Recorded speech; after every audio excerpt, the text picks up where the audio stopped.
Quand on vous parle de trading, vous devez sûrement penser directement Forex ou crypto.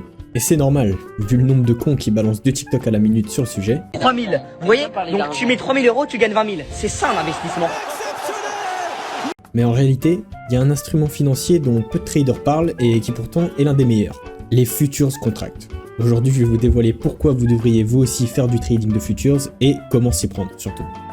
D'abord, c'est quoi la différence entre les futures contracts et des CFD comme du Forex ou de la crypto? De 1, les futures ont moins de frais et plus de transparence car elles sont extrêmement régulées. Et de 2, le potentiel de gain est plus grand grâce au leverage. Pour ceux qui ne savent pas ce que c'est le leverage, je vais l'expliquer avec l'aide de Mario Bros, le plombier italien, avec la moustache. Bon, le petit Mario ici, c'est toi. Le champignon, c'est l'argent que tu peux trade, ton argent à toi. Si tu prends ce champignon, tu deviens un moyen Mario, qui peut trader de manière modeste.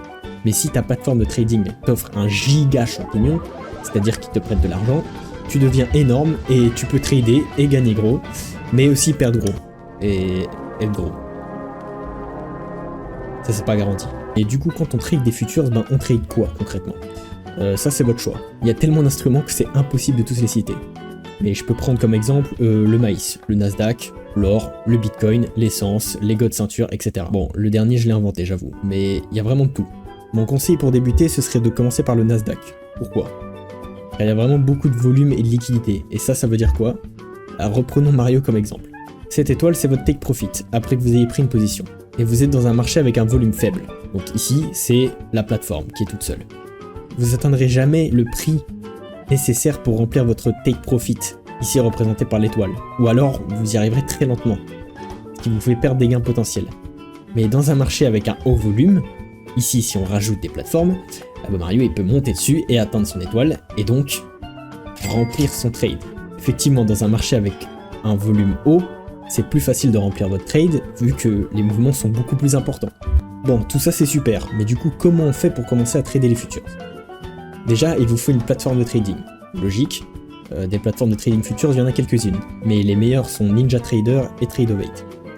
NinjaTrader en premier parce qu'ils offrent un compte démo gratuit et l'ouverture de compte est gratuite aussi. Je précise que je suis pas payé pour dire ça, hein. J'ai quoi, compte abonné? Donc bon, ce serait un peu bizarre, mais je me base sur mon expérience et les communautés de trading. Du coup, dans cette vidéo, on va se concentrer sur NinjaTrader. Si vous êtes débutant, ne tradez pas avec votre vrai argent par pitié. Allez sur un compte démo, c'est gratuit pendant 2 semaines et c'est très simple à setup. Pitié, ne perdez pas votre argent, ça sert à rien. Si vous venez de regarder un tutoriel sur comment jouer de l'accordéon, vous n'allez pas vouloir faire votre propre concert directement après. Dans un trading, c'est pareil. Si vous n'arrivez pas à gagner de l'argent en démo, alors pourquoi vous en gagnerez directement en réel? Ça n'a aucun sens. Donc s'il vous plaît, allez en démo. Ce qui est intéressant, c'est de gagner de l'argent quand même. Quand vous êtes prêt à le faire, vous pouvez ouvrir un compte live sur NinjaTrader. Et là, je veux que vous vous posiez la question, combien d'argent je suis prêt à perdre sans que ça ne change ma vie? Si votre réponse est entre 300 et 1000 euros, alors vous allez trader le MNQ. C'est la version micro du Nasdaq qui vous requiert seulement d'avoir 100 euros de marge sur votre compte. Par contre, je vous conseille d'avoir minimum 300 euros sur votre compte au risque de vous faire cancel des trades ou de vous faire surtaxer. Et si la réponse est entre 1000 et 100 000 euros, je sais c'est assez large, je pense pas qu'il y ait beaucoup d'entre vous qui peuvent se permettre de perdre 100 000 euros. Oui, je vous traite de pauvre, vous allez faire quoi? Mais si vous avez entre ces 1000 et 100 000, alors partez sur des contrats normaux Nasdaq, symbole NQ. Encore une fois, je vous recommande fortement le Nasdaq parce que c'est le marché le plus liquide et par conséquent celui avec le plus d'opportunités. Et vous êtes des êtres libres évidemment, donc si vous voulez trader le pois chiche parce que vous pensez que votre petit neveu Mathéo il va faire grossir la demande parce qu'il est gourmand, bah allez-y, personne ne vous retient. Voilà, je pense avoir tout dit sur les futures, évidemment je pars du principe que vous connaissez les bases du trading, les risques, etc. Et si vous êtes un parfait débutant, alors vous êtes probablement sur la mauvaise vidéo. Si vous voulez, je ferai un full guide sur le trading, même si ça doit me prendre 40 ans, bah j'en ferai un. Dites-moi tout ça en commentaire, je réponds à toutes vos questions de toute façon. Allez, bye bye.